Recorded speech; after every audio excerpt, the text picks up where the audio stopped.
We're going to take a look at vertical circular motion. So vertical circular motion refers to a circle that is vertical, that is going up and down, so one that is perpendicular to the ground. So a simple example of that I can do with this bucket and string here is just take and swing the bucket around. And so it's going in a circle, and that circle is vertical. It is perpendicular to the ground, so the axis of rotation should be like sticking straight out like this, is parallel to the ground. Now, you might notice there's an issue here because we only actually have equations right now for uniform circular motion, which means it's going at a constant speed, but the bucket is not going at a constant speed. On the way down, it's speeding up, and on the way up, it's slowing down, right? Which means that we can't actually deal with this entire thing right now, but there are 2 points where the bucket is actually still experiencing uniform circular motion. One point is at the bottom.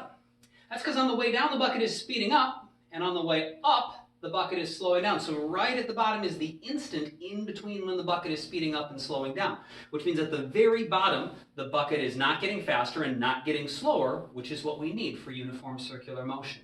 And so our uniform circular motion equations are still going to work. We can calculate the centripetal force on the bucket and its centripetal acceleration when it's at the bottom, if we know its tangential speed when it goes through the bottom of the circle and the length of the radius. The other point that we can deal with is the top, for basically the exact same reason. It's slowing down on the way up, speeding up on the way down, and so the top is this instant right between where it's speeding up and slowing down, and so we should be able to use uniform circular motion for that too, because it's not speeding up or slowing down, which is what we need for uniform circular motion. Now, the forces here get a little more complicated because with horizontal circular motion, the free body diagram looked the same at every part of the circle. But the problem now is that we have gravity, which is always pulling down. But if you think about even just at the top and the bottom, so I'm not worrying about any other parts of the circle, just the 2 points we can deal with right now, the bottom of the circle and the top of the circle, when it's at the bottom, the net force needs to be up, right? Because our net force needs to be equal to our centripetal force. And we know centripetal is always towards the center. And so the net force has to be centripetal. It has to be going up in this case towards my hand, the center of the circle. And gravity's pulling down, which means there needs to be some tension in the rope that is strong enough to completely cancel out the downwards force of gravity, plus have enough left over so that the net force going upwards is whatever our centripetal force needs to be. On the other hand, at the top of the circle, well, now gravity's pulling down, and the net force needs to be down. So now gravity's going in the same direction as the net force. Our centripetal force, so towards the center, is going to be down towards my hand, and there's a certain amount of centripetal force we need to make it go in a circle based on what speed it's going. And since gravity's already going down, that means the rope doesn't actually need to do all the pulling.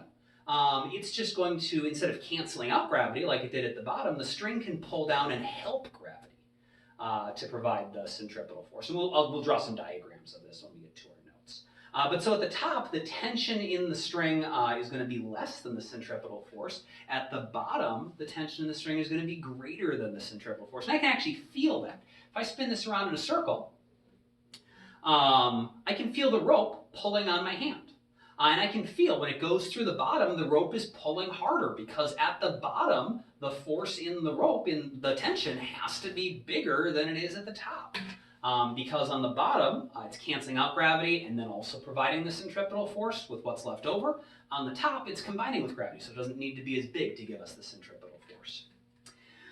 You could even have a situation where the rope doesn't need to do anything, where there's no tension. That would be a situation, since gravity's pulling down, it actually could provide the centripetal force if this is going at exactly the right speed, that when we solve for the centripetal force that the bucket needs at the top, it just happens to be equal to the force of gravity. So let's see if we can see what that would look like. So I've got, if I'm going too fast, we're going to need more centripetal force than gravity, so the rope's got to do something, so I can feel it pulling on my hand. And then as I slow down, I can feel it pulling less and less on my hand. If I go slow enough, right about there, I can feel a point where it stops pulling on my hand, where the string is going slack for just an instant at the top. You can maybe see the string is actually going slack. Maybe see the string, just if I go a little bit slower, it's maybe a little more obvious that the string is really going slack. Of course, if I go too slow, Now we have an issue. This doesn't work either because, remember, centripetal force is a specific amount of force based on the speed. And so if we're going too slow, our speed is too small now. And so the centripetal force we need is less than the force of gravity. Gravity is actually too strong now. And instead of making it going in a circle, it just makes it fall.